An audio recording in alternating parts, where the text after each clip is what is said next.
లేదా చక్కని విషయాలు అందించిన సహోదరికి ప్రభు పక్షాన హృదయపూర్వక వందనాలు.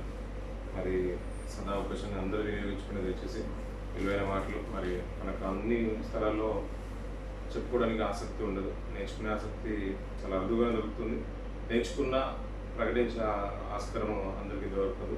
సో ఈ పరదేశంలో అనగా దేవుడు ఈ రీతిగా మార్గం సుగమం చేశాడు. అవకాశాన్ని అందరూ వినియోగించుకొని అనేక విషయాలు మనం వింటున్నాం. మీకు నేర్చుకున్నది దేవుడు మీతో మాట్లాడేది అందరికీ ఒక రకంగా దేవుడు మనకిచ్చిన శైలిలో మనకిచ్చిన జ్ఞానంలో దేవుడు ఇచ్చిన మాటలు అది ఎందరిలో కొందరిని బలపరిచిన రీతిగా మాట్లాడినా కావచ్చు, లేదంటే ఇంకొకరిని ఆధ్యాత్మిక జీవితంలో నడిపించేది ఉండొచ్చు, ఇంకొకరి రక్షణ మార్గంలో కూడా నడిపించేదని ఆస్కారం ఉంటుంది. కాబట్టి ప్రతి మాట ఆత్మీయతకి దోహదపడుతుంది. అది దేవుని మాటలు కాబట్టి ఆ రీతిగానే మనం లక్ష్య పెడదాం. అది మనం నిలబడి చెప్తున్నప్పుడు ఏంటంటే మన ఆధ్యాత్మిక జీవితాన్ని కూడా అది సరైన రీతిలో చేస్తుంది, మన పడిపోకుండా నిలబెడుతుంది, మన సరైన మార్గం నిలబెడుతుంది, మన దేవునికి ఇంకా సమీపంగా చేస్తుంది. మళ్ళీ ఇంకా కొత్త కొత్త విషయాలు నేర్చుకోవాలి, అనేక విషయాలు అందించాలనే ఆసక్తి కూడా మనల్ని కొడుతుంది. సో చక్కని విషయాలు అందించిన సోదరికి మరొకసారి అందరి తరఫున ప్రభుత్వ వందనాలు. కొన్ని మాటలు గతించిన మాటలు విన్న మాటల నుంచి కొన్ని మాటలు మనం కొనసాగించే రోజు మనం విందాం. ప్రార్థించుకుని వాగ్దానం విన్నాం. దగ్గర మా తండ్రి పరిశుద్ధరానికి ఉన్నామయ్యా, మరొక దినాన్ని మరొక తరుణాన్ని తనే మా జీవితంలో మీద అనుగ్రహించి తండ్రి నీ సన్నిధిని అనుభవించే భాగ్యం ఇచ్చావు. అందుని బట్టి కొన్నాను తండ్రి. ప్రతికూల పరిస్థితుల్లో కూడా తండ్రి నీ సన్నిధిని అనుభవించిన ఆలోచనని వెలిగించిన విధానం బట్టి స్తోత్రాలు తండ్రి. దీనివంతా కూడా పనిచేసుకొని ఈ రీతిగా తండ్రి నీ సన్నిధిని చేరి ఉన్నాం తండ్రి. ప్రార్థన మొదలుకొని పాడలేను తండ్రి, కీర్తనను ప్రార్థనని ప్రాముఖ్యంగా నాకంటే ముందు సోదరు చెప్పిన వాక్యంలో కూడా తండ్రి మీ సహాయం గౌరవించారు. అందుని బట్టి కొన్న స్తోత్రాలు తండ్రి. సోదరుని కూడా మీ ఇంకా బలపరచని స్థిరపరచని తండ్రి. విలువైన మాటలు తన విలువైన నాటికొచ్చిన అనేకులకు అందించే రీతిగా తండ్రి, సత్యవాక్యాన్ని ప్రబోధించే రీతిగా ఇంకా మీరు బలపరచని సమయాన్ని కూడా మీరు అనుగ్రహించండి. స్తోత్రాలు తండ్రి. మరొక మారుతుంది ఈ సమయంలో తండ్రి మీ పాసం చేరుతుంది. మరొకసారి నేను నిర్ణయించుకుంటున్నాను తండ్రి. మీ పరిశుద్ధం నుంచి విలువైన మాటలు తండ్రి, మీరు మాకు ఇచ్చిన గ్రంథం నుంచి తండ్రి విలువైన మాటలు మీద ధ్యానించడానికి సిద్ధపడుతుంది కదండి. సమయోచిత జ్ఞానాన్ని మీ ఆత్మసాహాన్ని మాకు తోడు ఉంచండి. మాటలు మీది తండ్రి, ప్రజలు నీ వారు తండ్రి, ఆయన వీళ్ళకి చెప్పగల సామర్థ్యము జ్ఞానము అంత మాకు లేకుండా తండ్రి, సమస్తం అనుగ్రహించే సమర్థులు మీరు తండ్రి. మీ సహాయం చేత మమ్మల్ని ముందుకు నడిపించండి. సమయోచిత మాట్లాడే జ్ఞానాన్ని తండ్రి అనుకునే నన్ను మరుగు చేయండి. మరుగైన మీరు తండ్రి మీ మాటల ద్వారా మీరు వ్యక్తపరచండి. దేవాన్ని స్తోత్రాలు. వీళ్ళతో మీరు మాట్లాడండి, మాతో మీరు మాట్లాడండి, మమ్మల్ని బలపరచండి. సత్యం గిరి స్తంభాలుగా ఇంకా తన వాక్య లోతులోకి మేము వెళ్ళడానికి తన విలువైన మాటలను ఆలోచించడానికి మీ కృప చూపి సహాయం అందించండి. ఈ సమయం ఈ స్థలం అంతా కూడా తన వేచులుగా అప్పగించుకుంటూ మా ప్రభును రక్షణ క్రీస్తు విశేషం ప్రవేశపెట్టిన తండ్రి. గతించిన దినాల్లో కొన్ని విలువైన మాటలు మనం ఆలోచన చేసాం. మరి మూలవాక్యంగా కొన్ని మాటలు మనం చూసుకున్నాం. అలాగే ఈ రోజుకి సంబంధించిన మాటల నుంచి అదే మత్తయి సువార్తల నుంచి గత వారం నుంచి ఏదైనా మాటలు చూసుకుని 5వ అధ్యాయం 9వ వచనం చదువుకుని ముందుకు వెళ్దాం. పిల్లలు సమాధాన పరచువారు ధన్యులు, వారు దేవుని కుమారులు అనబడుదురు అని మాట్లాడుతుంది. పిల్లలు గతించిన దినాల్లో విన్న మాటలు మన మనసులో ఉన్నాయి కాబట్టి ఎక్కువగా మనం దాని గురించి వివరించకుండా ముందుకు వెళ్దాం. సమాధాన పరిచేవారే ధన్యులు అంటారు. అంటే చాలా ధన్యతలు ఉన్నాయి దాంట్లో, మనకు పైనుంచి కనబడుతూ ఉంటాయి. మనం ఏదో అక్షరార్థంగా ఆలోచిస్తూ ఉంటే మనం అనుకున్న రీతిలో అక్కడ రాయబడలేవు ఆ మాటలు. సాక్షాత్తు ప్రభు బోధలో మొట్టమొదటి కొండ మీద ప్రసంగానికి చాలా ప్రాధాన్యత ఉంది. కానీ ఇంకా మనం ఆలోచిస్తూ ఉంటే ప్రతి మాట అది ప్రతి తరంలోనూ ప్రతి సంవత్సరం కూడా మనకు కొత్తగానే అనిపిస్తుంది. సమాధాన పరిచేవారే ధన్యులు అంట. సమాధానం అంటే మా ఇంట్లో సమాధానం లేదండి, మా కంపెనీలో నాకు సమాధానం లేదు, మా భార్య భర్తల మధ్య సమాధానం లేదు, ఆ సమాధానం గురించిన మాటలు కానే కాదు. మనం అనాలోచితంగా ఏదో వచ్చిన మాటను బట్టి మనం మాట్లాడుతూ ఉంటాం కాదు. అది వైరం. మన ఇంట్లో గొడవ పెట్టుకొని మాటల మధ్య సంధి లేక, సంతోషం లేక, ఆనందం లేక దాని సమాధానంతో పోలుస్తున్నాడు. అది కానే కాదు. ఇక్కడ సమాధాన పరిచేవారు ధన్యులు అంటున్నారు. ఒక సమాధాన పరిచేవారు ధన్యులు అంటున్నాడు. వారు దేవుని కుమారులు అనబడుదురు అంటున్నారు. నిజంగా దేవుని హత్తుకొని బ్రతికేవారు, దేవుని మాటలు, దేవుని యొక్క శైలి, దేవుని యొక్క ఆలోచన కలిగి ప్రపంచానికి ప్రశ్నకు సమాధానం తీర్చేవారు, ప్రశ్నకు జవాబునిచ్చేవారు. ఎవరు తీర్చలేని దానికి లోటును పూడ్చేవారు. అది ఎవరి తరం కాంది ఆ తరంలో వారే యోగ్యులుగా నిలబడి దానికి సమాధానం అందించేవారు, దానికి జవాబుదారిగా వారు నిలబడేవారు. మళ్ళీ దానికి ఆల్టర్నేటివ్గా ఇంకొక సొల్యూషన్ ఉండకూడదు. సమాధానం అనేది నిజమైన మాట కాదు. ఆ రోజు సొలొమోను గారి చరిత్రలో ఆయన యొక్క జీవిత కాలంలో జరిగిన సంఘటన ఒకటి తీసుకున్నాము. నిజంగా ఆ తరంలో అలాంటి ప్రశ్నకి సమాధానం ఇచ్చే రాజులే లేడు. యావత్ దేశమంతా కూడా ఆశ్చర్యానికి లోనైన విషయం అది.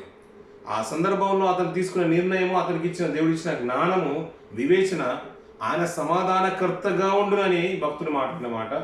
అంతేకాదు అతనికి ఇంకొక పేరు ఏమన్నాడు, యదిద్య అన్నాడు. ఆ మాట కూడా చూసుకుని 2 మాటలు చూసుకొని ముందుకెళ్దాం పిల్లల.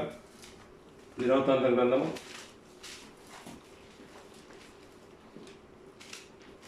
1వ దినవృత్తాంతంలో 22వ అధ్యాయము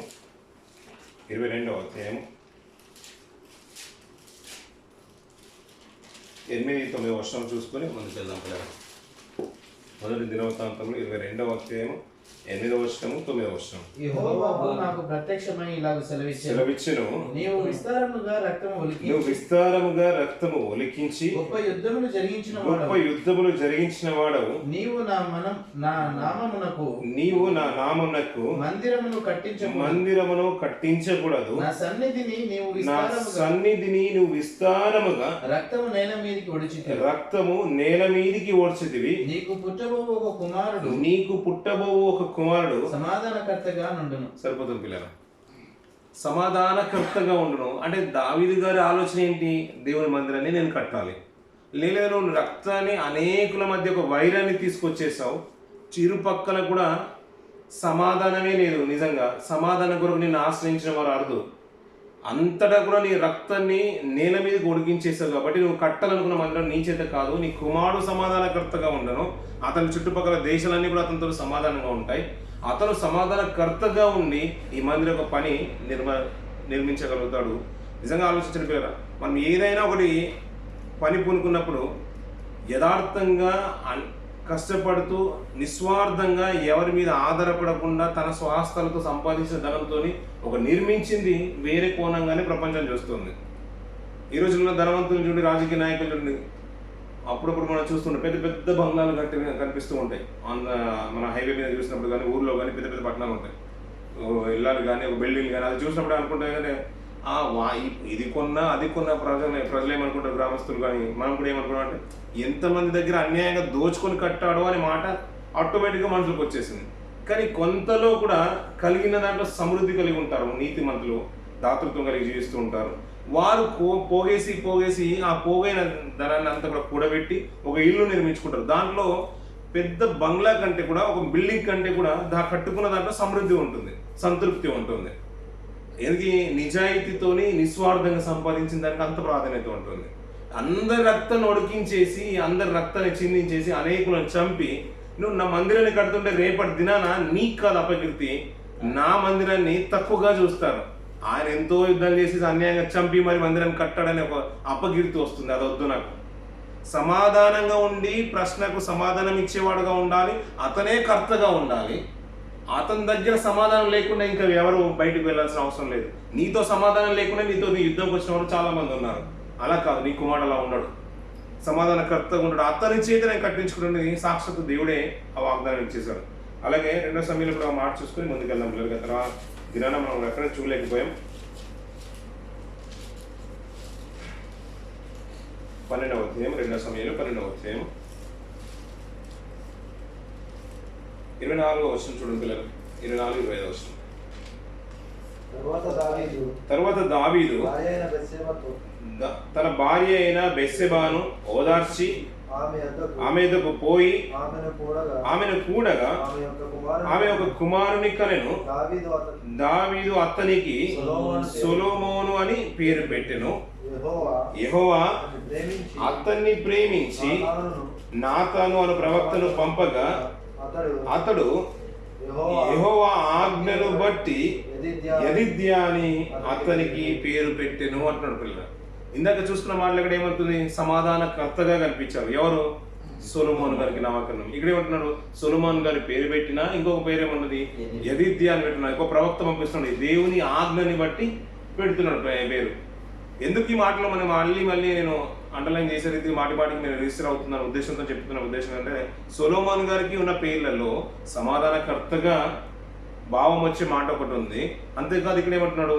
యెదిద్యా అని కూడా నామకరణం చేయబడింది. దేవుని ఆజ్ఞ చేత నాతాను ప్రవక్త అతనికి పెట్టిన పేరు యెదిద్యా అన్నాడు. అప్పుడు ఒక అంకేసి కిందికి ఏమంటున్నాడు? యెహోవాకు ప్రియుడు అంటున్నాడు.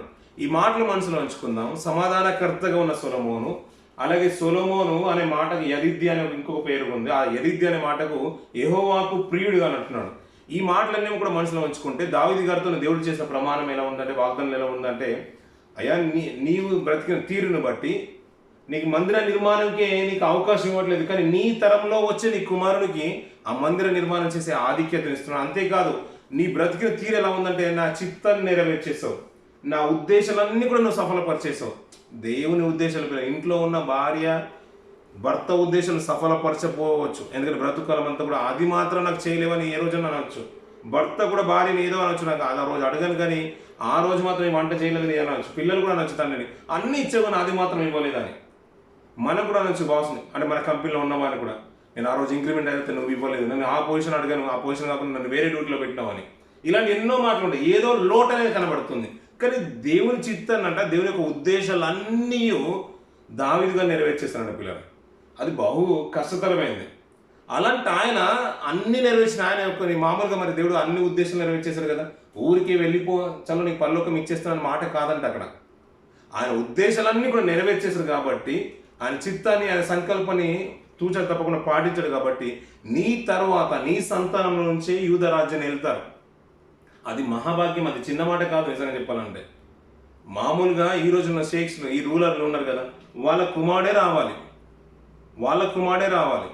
అది కొన్ని సంవత్సరాలు గడుస్తుంది. కొన్ని దేశాలలో ఆ ఆధిక్యత ఇప్పటికి అంతరించిపోయింది. రాజులు వెళ్ళిన రాజ్యాలు అంతరించిపోయి ప్రజాపాలన అనేది ప్రభుత్వాలు వచ్చేసి లిబియా లాంటి దేశంలో విప్లవం వచ్చేసి ఆ షేక్ పాలన, ఆ ప్రెసిడెంట్ పాలన నుంచి ఇప్పుడు ఏమైపోయిందంటే పార్లమెంటరీ విధానంలోకి వచ్చేసింది అన్నట్టు. మనలా ఎలక్షన్స్ ఓటింగ్ వేసి ఎన్నుకున్నారు, ఎవరికి ఇష్టమైతే వారికి ఓటేసి గెలిపించుకోవచ్చు.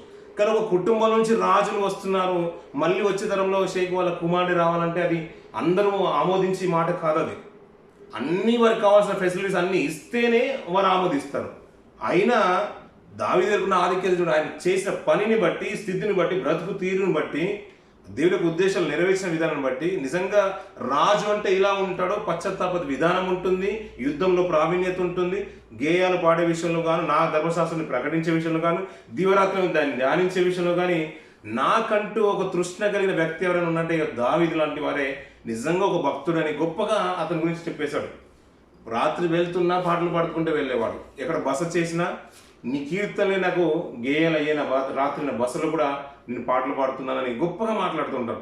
వాక్యం వచ్చిందంటే దేవా ఇది క్రొవ్వు మెదడు కంటే గొప్పది అంటాడు, జుట్టుతైన దార కంటే గొప్ప. అంత గొప్పగా ఎంచిన అతన్ని దేవుడు ఊరికే విడిచిపెడతాడు. అంత గొప్పగా ఎంచుకున్నాడు కాబట్టి అతన్ని దేవుడు ఇంకా హెచ్చు చేశాడు. అయ్యా నన్ను ఇంతగా హెచ్చిస్తున్నావు కదా, నా బ్రతికి ఇలాంటిది, నా స్థితి ఇలాంటిదని ఆ గొప్ప ఉద్దేశంతోనే, ఆ గొప్ప తాత్పర్యంతోనే దినవృత్తాంత గ్రంథాలు మనం చూస్తూ ఉంటాం. అని అంటే ఇంతగా హెచ్చించక నేను ఏ పాటి వాడిన తండ్రి, నా కుమారులు అంటే నా సంతానం వచ్చే వారికి నువ్వు ఈ ఆధిక్యత ఇస్తున్నామని సొలొమోన్ గారు వచ్చారు. సొలొమోన్ తర్వాత అతని కుమారుడు వచ్చేసాడు, రెహబాము తర్వాత అతని కుమారుడు వచ్చేసాడు. ఇలా యూదా గోత్రాన్ని అంతా కూడా పాలించిన వారంతా కూడా దావీదు సంతానం నుంచి వచ్చిన వారే. దావీదు గారు ఆయన బ్రతికిన తీరుని బట్టి అతని కుమారుడు గురించి వాగ్దానం చేసేదంటే, నీకు ఒక కుమారుని యొక్క రాజ్యము చిరకాలం ఉండును, సూర్యుడు ఉన్నంత కాలము నిలుచును అని, అది భవిష్యత్ తరాలను సూచిస్తూ కూడా దావీదు గారికి ఇచ్చిన వాగ్దానం అని. సొలొమోన్ గారి సింహాసనాన్ని సూచిస్తూ ఆయనకు విశిష్టమైన జ్ఞానం ఇస్తూ ఎవరు తీర్చలేని సమస్య కూడా ఇతను జవాబుగా ఉంటాడు అని సొలొమోన్ని హెచ్చించిన స్థితిని కూడా మనం గుర్తెరుగుతాం. పిల్లల కీర్తన భాగంలో కూడా మనం ప్రాణ కూడా చూస్తూ ఉంటాం. ఆయన సింహాసనం ఎలా ఉంటుందంట, సూర్యుడు నిలిచినంత వరకు ఉంటుందంట. అతన్ని నేను ఎక్కువ చేస్తాను, గొప్ప చేయుదును, నా నామం అతనికి ఇచ్చేదను. అందుకని ఇక్కడ ఏమంటున్నాడు, యదిద్య అంటున్నాడు, అతను యెహోవాకు ప్రియుడు అంట. సమాధానకర్త ఎవరంట, సొలొమోన్ అంట. మనకు తెలిసిన మాట ఏంటంటే కొత్త నిబంధనలో మనకు బాగా తెలిసిన మాట, సమాధానకర్త అంటే ఎవరంటాం, యేసుక్రీస్తులో ఆటోమేటిక్గా. యెహోవాకు ప్రియుడు ఎవరు, దేవుడు ఆయన ఆనందించింది ఎవరిని. కొత్త నిబంధనకు వచ్చేసరికి దేవుడు ఎక్కువగా ఆనందించింది ఎవరి పట్ల, ప్రభు అయిన యేసుక్రీస్తు వారి. అంటే ఆటోమేటిక్గా మనకి ఏంటంటే యెదిద్య ఈ సొలొమోన్ గారు యేసుక్రీస్తు వారికి పాత నిబంధనలో ఒక దృశ్య రూపకంగా కనబడుతూ ఉంటారు, అతను కాపీగా కనబడుతూ ఉంటారు. ప్రభువుకు సాక్షాత్తు ఆయన ప్రియుడిగా ఎంచుతున్నాడంటే అంత గొప్పగా బ్రతికే ఉండాలి కదా. మనం కొంత భాగాన్ని చూసే అతను ఏదో స్థితిని బట్టి వెంటనే మనం జడ్జిమెంట్ ఇవ్వద్దు. అతను సమాధానకర్తగా ఉన్నాడు. ఆ రోజు ప్రపంచంలో ఉన్న దేశంలో ఉన్న ప్రశ్నకు అతను సమాధానం అయిపోయాడు. అతని దగ్గర ప్రశ్నలు అడిగి అనేకమైన విషయాలు తెలుసుకోవడానికంట షేబా దేశపు రాజు వచ్చిందంట. అతను విస్తారమైన ప్రశ్నలు వచ్చింది. అతని మనసులో ఉన్న ప్రతి ప్రశ్నకు సొలొమోన్ గారు సమాధానం అయిపోయారు. ప్రపంచానికి కూడా ఒక ఏకైక రక్షకుడు మన ప్రభు అయిన యేసు గారు, అతను కూడా సమాధానకర్తగానే వచ్చాడంట పిల్లలు. ఆ మాట యెషయా గ్రంథంలో చూసుకుని ముందుకు వెళ్ళిపోదాం. యెషయా గ్రంథం 9వ అధ్యాయం 6వ వచనం చూడండి పిల్లలు. ఎలానగా మనకు శిశువు పుట్టెను, మనకు కుమారుడు అనుగ్రహింపబడెను, ఆయన భుజం మీద రాజ్యభారం ఉండును.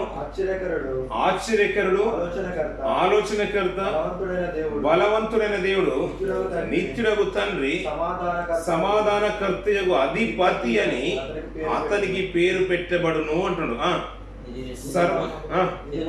ఇది మొదలుకొని మితి లేకుండా దానికి వృద్ధియు క్షేమమును కలుగునట్లు సర్వకాలము దావీదు సింహాసనమును రాజ్యమును నియమించును. న్యాయం వలన నీతి వలన రాజ్యమును స్థిరపరచుటకు అతడు సింహాసనాసీనుడై రాజ్య పరిపాలన చేయును. సైన్యములకు అధిపతి యెహోవా ఆసక్తి కలిగి దీన్ని నెరవేర్చును అన్న పిల్లలు. ఇదంతా కూడా ఆ మాట చూసుకుంటే సాక్షాత్ ప్రభు గురించి తెలియజేసే మాటలు, అది మనం బాగా తెలిసిన మాట. అక్కడ మాటలు ఏముంది? ఆశ్చర్యకరుడు, ఆలోచనకర్త, బలవంతుడకు దేవుడు, నిత్యుడకు తండ్రి, సమాధానకర్తయగు అధిపతి అని అతనికి పేరు. ఇదంతా కూడా విడదీస్తున్నాం, కానీ అదంతా కూడా ఒకే పేరు. అదంతా కూడా ఒకే పేరు. ఇది ఎబ్రీ భాషలోకి వెళ్ళిపోతే అదంతా కూడా ఒకే పేరు. ఆ సమాధానకర్తగా ఎవరున్నారంటే సాక్షాత్ ప్రభువే ఉన్నాడు పిల్లలు. అప్పటికి ప్రపంచం అంతా కూడా పాపం వైపు వెళ్ళిపోతుంది. ఆ ధోరణి రాజ్యంలో అధికారం యూదులకు వచ్చినా, ఇశ్రాయేలుకు వచ్చినా, వారి కుటుంబాల నుంచి వచ్చిన, వీరి కుటుంబాల నుంచి వచ్చిన, ఇశ్రాయేల్ సంతానం నుంచి వచ్చి ఇశ్రాయేల్ ఉత్తర రాజ్యాన్ని పరిపాలించిన, దక్షిణ రాజ్యాన్ని యూదులు పరిపాలించిన, ఏ రాజు పరిపాలించినా నీతి న్యాయాలని కరువు అయిపోయాయి. ప్రపంచానికి ఇక ముందు రాబోతుంది ఏంటంటే నా కుమారుడు రాబోతున్నాడు, సాక్షాత్తు తండ్రి యొక్క కుమారుడు రాబోతున్నాడు. అతను నీతి న్యాయం వల్లనే అతని సింహాసనాన్ని స్థిరపరుస్తాడు. అతను ఏలే విధానమే నీతి న్యాయాలే దానికి ఆధారము, నా సింహాసనానికి ఆధారం అనే మాటలు మన కీర్తన భాగంలో కూడా మనం చూస్తూ ఉంటాం. ఇలా ఏలుతున్న ఆయన సమాధానకర్తగా ఉన్నాడంటే, నిజంగా చెప్పడం ఆయన సమాధానకర్తగా ఉన్నాడంటే అతని విషయంలో మనం ఒకటే గుర్తుంచుకోవాలి. ఎవరైతే ఈ సమాధాన పరుస్తారో, ఈ మాటలు కూడా మనం ముందున్న మాటలు కూడా మనసులో ఉంచుకుంటే, సమాధాన పరుచువారు ధన్యులు. వారు ఎవరు అనబడతారంట? దేవుని కుమారుడు అనబడతారంట. దేవుని కుమారుడుగా యదిద్యను దేవుడు ఎంచుతున్నాడు. యెహోవాకు ప్రియుడు అన్నాడు, సమాధానకర్తగా ఉండునన్నాడు. అతనికి సొలొమోను అనే పేరు పెట్టబడింది, అంటే అతను జ్ఞానవంతుడు అన్నాడు. ఇదే మాటలు సాక్షాత్ ప్రభువుకు తెలియజేస్తున్నాడు. అతడు దేవుని యెహోవాకు ప్రియుడును, అతడు నా ప్రియుడును, అతని దక్షిణాస్తం నేను పట్టుకునే మాట, ఇదిగో నా ప్రియుడును అనే మాటలు మనం యెషయా గ్రంథంలో మనం చూస్తూనే ఉంటున్నాం ప్రవచనాన్ని. నేను అతని యందు నేను సంతోషిస్తున్నాను, అతని ముందు నా దూతను పంపిస్తాను. అతను ఇంకా అందరిలా కాదు, అరణ్యంలో కేకలు వేయడు. అతను ఎలా ఉంటుంది? సమాధానానికి కర్తగా ఉంటాడు, సమాధానానికి కారకుడిగా ఉంటాడు. ఈ ప్రపంచానికి వచ్చిందంటే అందరు శాంతిలో, అంటే అల్లరి జరుగుతున్న మధ్యలో సమాధానం కొరకు ఆలోచిస్తున్న మాటగా అనుకుంటున్నాం, కానీ కాదు పిల్లలు. రాజ్యంలో వివక్షత ఉన్న రాజ్యంలో, ఏకత్వం కనిపించని రాజ్యంలో, సర్వభౌమానికి అంతటా ఏలుతున్న రాజ్యంలో, ఏ మాత్రం సమానత్వం కనిపించని రాజ్యంలో ప్రభు ఈ లోకంలోకి వచ్చేసి సమానత్వాన్ని, ఏకత్వాన్ని, సమాధానాన్ని తీసుకురావడానికి ఆయన ఈ లోకంలోకి వచ్చేసాడు. ప్రపంచమంతా అనుకుంది ఇక నుంచి ఇదంతా అయిపోయింది, ఎవరో ఒకరు బ్రతుకుతారేమో, ఎవరో నీతిగా అనుభవించేవారు బ్రతుకుతారేమో అని ధర్మశాస్త్రం అనుసరించేవారు ఒక ఆలోచన కలిగి ఉన్నారు.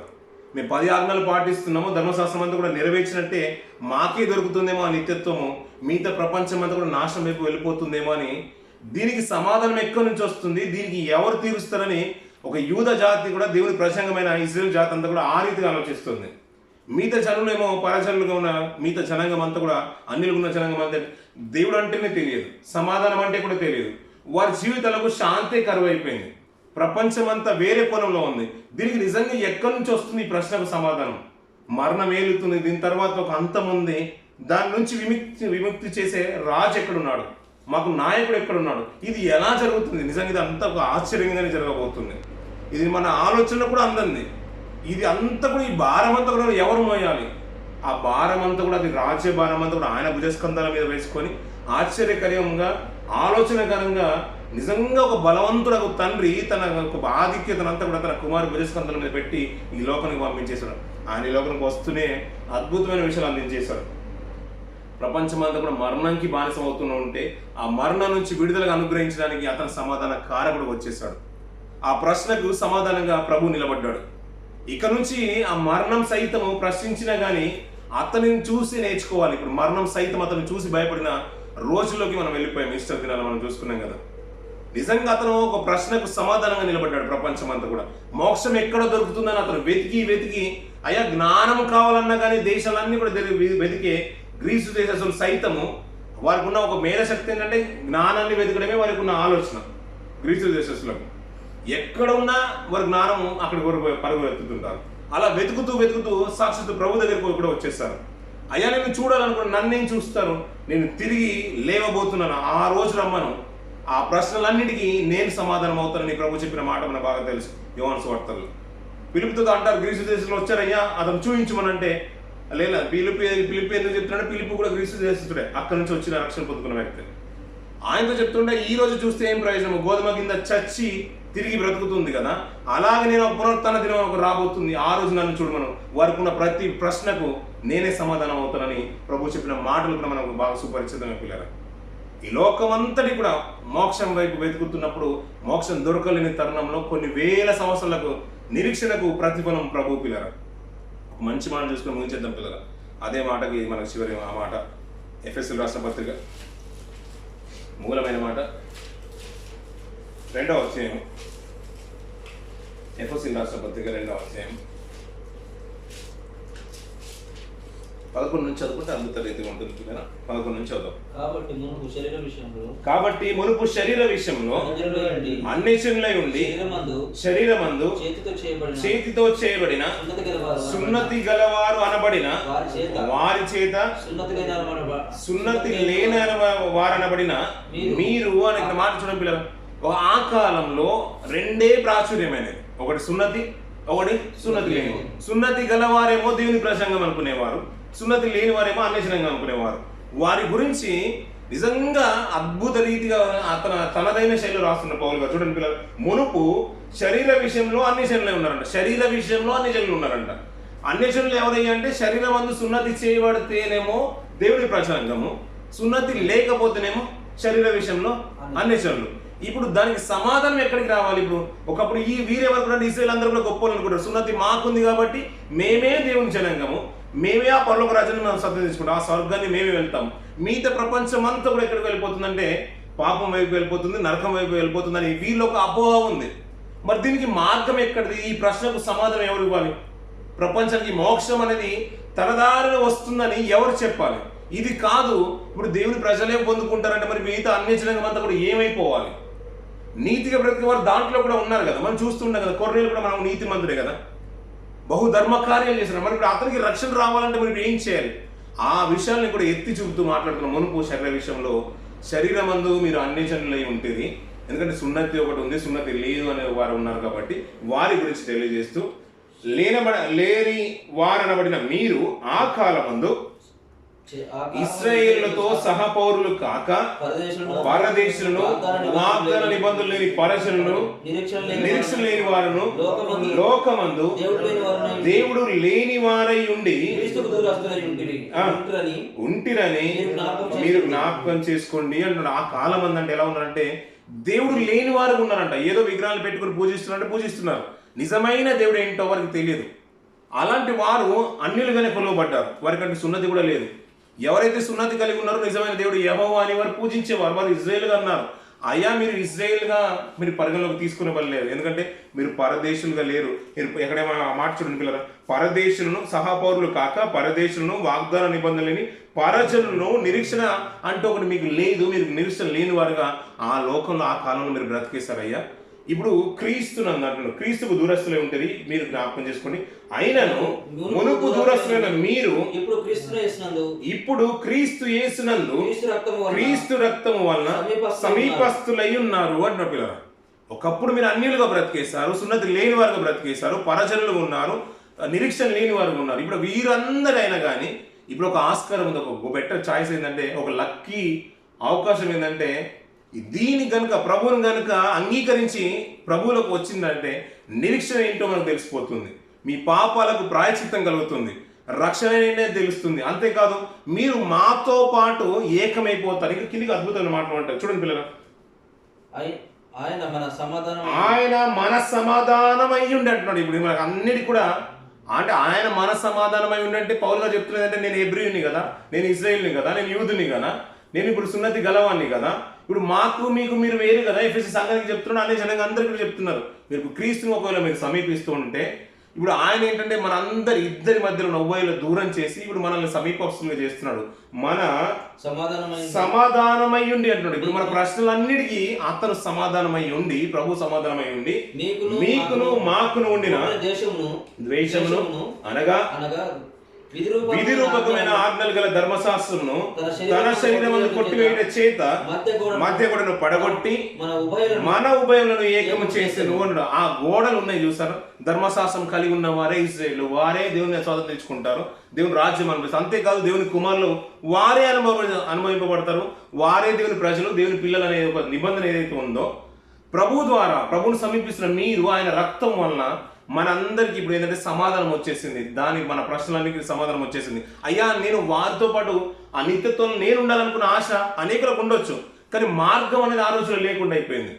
దానికి మార్గంగా ఆ ప్రశ్నకు సమాధానంగా ప్రభు ఈ లోకంలోకి వచ్చేసి రక్తాన్ని చిందించి మనకు సమాధానమై ఉన్నాడు. అక్కడ మాట చూడండి పిల్లలు, మీకును మాకును ఉండిన ద్వేషమును అనగా విధి రూపకమైన ఆజ్ఞలు గల ధర్మశాస్త్రమును తన శరీరమందు కొట్టివేయించే చేత మధ్య గోడను పడగొట్టి మన ఉభయల్ని ఇప్పుడు ఏకం చేసి అన్ని జనులైనా యూదులైనా గ్రీసు దేశస్తులైనా ఎవరైనా కానీ క్రీస్తుని సమీపిస్తూ ఉంటే వీరే దేవుని పిల్లలు, దేవుని కుమారులు అనబడుతురు అని అన్నాడు. అంతే కదా మనం నేర్చుకున్న మాటలన్నీ కూడా మన నిరీక్షణకు ఆధారం అదే కదా. మనం నిత్యత్వంలోకి వెళ్తాం. ఎవరి ద్వారా వెళ్తాము? క్రీస్తు ద్వారానే వెళ్తాం. ఒకప్పుడు ఏంటంటే ఇజ్రాయేలే వెళ్ళేవారు, వారే దేవుని కుమారులు అనబడేవారు. ఇప్పుడు మనకు సమాధానం లేని తరుణంలో మరి ప్రపంచం అంతా ఏమైపోతుందని ఆ ప్రశ్నకు ప్రభు సమాధానంగా కారకుడుగా వచ్చి ఆ కర్తగా నిలబడి దాన్ని మన ఉభయులందరూ కూడా ఇప్పుడు అంటే మనందరూ కూడా ఏకం చేసేసాడు అంటున్నాడు. ఇప్పుడు మీరు అందరూ మేమందరం కలిసిపోయి ఇప్పుడు దేవుని ప్రజాంగము, దేవుని జనాంగము, మనమే దేవుని పిల్లలము అంటున్నాడు. ఎలాంటి ఆజ్ఞలు అంటే ఆ ధర్మశాస్త్రం నెరవేర్స్తేనే ఆ ఉన్నత రాజ్యాన్ని స్వతంత్రించుకునే వారని ఒక నిరీక్షణ వాళ్ళలో ఉండేది. అది పాటించకపోయినా ఒక్క విషయంలో తప్పిపోయినా మిగతా అన్ని విషయంలో పడిపోయినట్టుగానే ఉండేవారు వారు. వీటన్నిటి కూడా ఆయన ఏం చేశాడు, దాని ప్రశ్నలన్నిటి కూడా సమాధానం చెప్తూ ప్రభువును నిరీక్షిస్తే చాలు, ఆయన రక్తాన్ని సమీపిస్తే చాలు, ఆయన ఆశ్రయిస్తే చాలు, ఆయన రక్తంలో కడగబడితే చాలు, మనకున్న ఈ నిబంధనలన్నీ కూడా తొలగించేసారు. ఆ మధ్య గోడను పడగొట్టేసి మన ఉభయల్ని ఏకం చేసాను అంటూ కింది పిల్లలు ఇట్లు సంధి చేయొచ్చు ఈ ఇద్దరిని తన యందు ఒక నూతన పురుషునిగా సృష్టించేశారంట. ఒక నూతన పురుషునిగా సృష్టించాడు. ఇప్పుడు యూదుడు గ్రీసు దేశస్తుడు అన్నిడు అనే మాటలు లేవు. ఇప్పుడు ఏంటంటే ఎవరైతే రక్షణ పొందుకోసం వస్తున్నారో ఇప్పుడు యూదుడుగా నువ్వు పిలవబట్టలేదు, ఇప్పుడు నువ్వు ఇశ్రాయేలుగా పిలవబట్టలేదు, ఇప్పుడు దేవునికి పిల్లలుగా పిలవబడతావు, పరిశుద్ధులుగా పిలవబడతావు. ఇంకా మంచి మాట ఏమంటాం మనం? క్రైస్తవులు అంటాం. ఆ నూతన పురుషుడికి ఏంటంటే పరిశుద్ధులు, దేవుని పిల్లలు అనే మాట. ఆ నూతన పురుషుడు ఏంటంటే దేవుడు పరిశుద్ధుడు కాబట్టి తను పిల్లలు కూడా ఏమంటున్నాడు? పరిశుద్ధులుగా బ్రతకమంటున్నాడు. ఆ నూతన పురుషుని ఏమన్నా ఆ సమాజం, ఆ రోజున్న సమాజము అంతే వారు ఏమన్నా అక్కడ మొట్టమొదటి వారు క్రైస్తవులు అనబడేరు అంటారు. ఎప్పుడు ప్రభువుని అంగీకరించి బాప్తిసం పొంది ఆయన శిక్షలో పెరుగుతున్నప్పుడు, ఆయన పరిచర్యలు నిలబడుతున్నప్పుడు మొట్టమొదటిగా శిష్యులు అంత్యోకులో క్రైస్తవులు అనబడేది అని అంటున్నారు. ఆ క్రైస్తవులు క్రీస్తును ధరించుకున్న వారు, క్రీస్తులో బాప్తిసం తీసుకొని ఆయన స్వరూపం కలిగిన వారు ఒక నూతన పురుషునిగా నూతన సృష్టిలోకి వస్తున్నారు. వారే పరిశుద్ధులు. ఒక్క మాట చెప్పంటే వారే పరిశుద్ధులు, నూతన పురుషులే పరిశుద్ధులు. కింది చూడండి, తన సిలువ వలన ఆ ద్వేషమును సంహరించి దాని ద్వారా వీరిద్దరిని ఏక శరీరంగా చేసి దేవునితో సమాధాన పరచవలనని ఇలాగ చేసిన గనుక ఆయనే మనకు సమాధాన కారకుడై ఉన్నాడు అన్నాడు. పిల్లలు, మన ప్రశ్నలన్నిటికీ ఆయనే సమాధాన కారకుడు. నీకు మోక్షం కావాలనే ప్రశ్న నువ్వు ప్రపంచం అంతా కూడా వెతికినా, నీ స్వర్గపు అంచుల వరకు వెళ్ళాలని ఆశ కలిగి ఉన్నా, నీ భూలోకం అంతా నువ్వు చుట్టి వచ్చినా, గ్రీసు దేశస్తుల వాళ్ళను జ్ఞానమంతా వెతికిన జ్ఞానము వివేచన అంతా కూడా ఆయన వాళ్ళకి కలుగుతుంది. ఆలోచన పుట్టించేవాడు కూడా ఆయన. మనం 8వ అధ్యాయం వచ్చినప్పుడు చూస్తుంటాం సామెతల్లో. ఆలోచన సైతము జ్ఞానమైనను ఆయన దగ్గరనే పుట్టుతుంది, ఆయన ఆధారం అంటాడు. వీటన్నిటికీ సమాధానము ఆయనే అని అంట. ఆయనే సమాధాన కారకుడుగా ఉన్నాడు. మరియు ఆయన వచ్చి దూరస్తులైన మీకును సమీపస్తులైన వారికి సమాధాన సువార్త ప్రకటించెను అంటారు. పిల్లలు, ఆయన ప్రకటిస్తే పిల్లలు మళ్ళీ ప్రతి ప్రశ్న మీరు ఆలోచించండి. పిల్లలు, ఆయన మీదకి వచ్చిన ప్రతి ప్రశ్న ఆలోచించండి. ఆయన వాక్యాన్ని ప్రకటిస్తున్నప్పుడు కానీ బోధ కూడా నువ్వే నిజమైన దేవుడు అంటే సత్యవంతుడు అని నేను ఎరుగుదును, నేను నిత్యత్వంకి వెళ్ళాలంటే నేను ఏం చేయాలి? ఆ సమాధానం ఎవరు చెప్పగలుగుతారు? ధర్మశాస్త్రంలోనే అన్ని పాటిస్తున్నంటే అది కాదు. మరి ఏది కొదువైందో మరి ఆ విషయం ఎవరు చెప్పాలి? ఆయన నిత్యత్వం వెళ్ళడానికి ఒకటి కొదువైందంట. ఆ ఒక్కటి ఎవరు పరిగణించాలి? ఈ లోకంలో ఉన్నవారు. ఆయన శాస్త్రులు కానీ, పరిసేవులు కానీ, ధర్మశాస్త్రోపదేశకుడు కానీ ఆయన చెప్పగలుగుతారు నీకు అన్నీ బాగానే ఉన్నాయి, ఆ ఏదో ఒకటి కొరవవుతుందని ఎవరు తీర్మానించగలుగుతారు? ఎవరు ఫైనల్ చేయగలుగుతారు? అతని జడ్జ్మెంట్ ఎవరు ఇవ్వగలుగుతారు? ఆ ప్రశ్న వచ్చిందనే ప్రతి ప్రశ్నకు సమాధానం ఆయన దగ్గర వచ్చేసింది. సున్నతి పొందిన వారు ఇలాంటి వారు ఒక తర్జన భర్జన జరిగినప్పుడు కూడా పౌలు వారి మధ్యలో నిలబడుతూ ఉంటారు. అయ్యా వారి గొప్ప వీరి గొప్ప అనే భేదం లేదు, ఇప్పుడు క్రీస్తులు అందరూ కూడా మనం ఏకమయ్యా, మనకు సమాధాన కారకుడుగా ప్రభు ఉన్నాడు, మన ప్రశ్నలన్నింటి కూడా ఆయనే జవాబు అంటున్నాడు. అంతేకాదు పిల్లలు, ప్రభువుకు వచ్చిన ప్రశ్నలు చూడండి, ఆయనకు వచ్చిన సమస్యల్లో అంటే ఆయనకు ముందు పెట్టిన ప్రతి సమస్యలు చూడండి. మోషే ధర్మశాస్త్రం మందు రాళ్ళు రువి చంపాలని ఒక ఆజ్ఞ ఉంది కదా. ఎవరిని? ఓ వ్యభిచారం చేత పట్టబడిన స్త్రీని. ఎవరైనా వ్యభిచారం చేసి పట్టబడితే వారిని రాళ్ళు రువి చంపాలని ఉంది కదా. మరి ఇప్పుడు ఈ స్త్రీ పట్టబడింది, దీనికి నీ సమాధానం ఏంటని ఆ రోజు ఉన్న సమాజాన్ని మీరు మనమే అడిగామనుకోండి పిల్లలు, వాళ్ళు ఆ సమాజాన్ని అడిగారు అనుకోండి పిల్లలు, ఆ సమాజం ఏం చెప్తుంది? ఆ స్త్రీని చంపమంటుంది, దొరికిన అతని వదిలేసిన అతని వెళ్ళిపోయి ఉంటాడు, దానికి ఇంకా వేరే ఆప్షనే లేదు, అతన్ని చంపేయమంటుంది. నిజంగా అది నిజమే, అది అది నిజంగా తను తప్పే చేసింది, శిక్షకు అర్హురాలని ఎవరు జడ్జిమెంట్ ఇవ్వాలా? అందులో అన్యాయమైన ఉండొచ్చు, న్యాయమైన ఉండొచ్చు. అందుకనే దేశంలో అంటే న్యాయం ఉండవలసిన తరుణంలో ఏమైపోయిందంట? దుర్మార్గత, దుష్టత్వము ఏలుతున్న కాలంలో సమాధానం కొరకు వెతుకుతున్న ప్రపంచానికి సమాధానకర్తగా పాత నిబంధనలో ఒక వ్యక్తిని మనం చూసాం, ఒక రాజుని మనం చూసాం. ఈ ప్రపంచానికి నాటికి నేటికి భవిష్యత్ తరాలకు కూడా సమాధాన కారకుడు ప్రభు వచ్చేసాడు.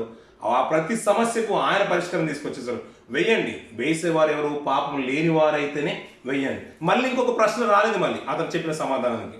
అయ్యా మరి 7 భార్య ఉన్నారు ఒక స్త్రీకి, అంటే 7 భర్తలు ఉన్నారు. ఒక భర్త ముందు పెళ్లి చేసుకుని అతను చనిపోయాడు, మళ్ళీ ఒక భర్త పెళ్లి చేసుకుని చనిపోయాడు. ఇట్లా 7 ఉండి ఆ నిత్యత్వంలో పరమందున పునర్జన్మ మందు ఈ స్త్రీ ఎవరికి భార్యగా ఉంటుంది అంటే ఎవరికి భార్యగా ఉంటుంది? ఆ 7 ఉంటుందా అనే ఒక క్వశ్చన్ ప్రభువుకే సాక్షాత్ వారు సంధించేశారు. ఈ ప్రశ్నకు ఈ లోకంలో ఉన్న అధికారులు అయితే, ధర్మశాస్త్రోపదేశకులు అయితే ఏ విధంగా ఆ సమాధానం ఇచ్చి ఉండాలి? ప్రతి ప్రశ్నకు ఆయన దాని సమాధానం ఉంటుంది.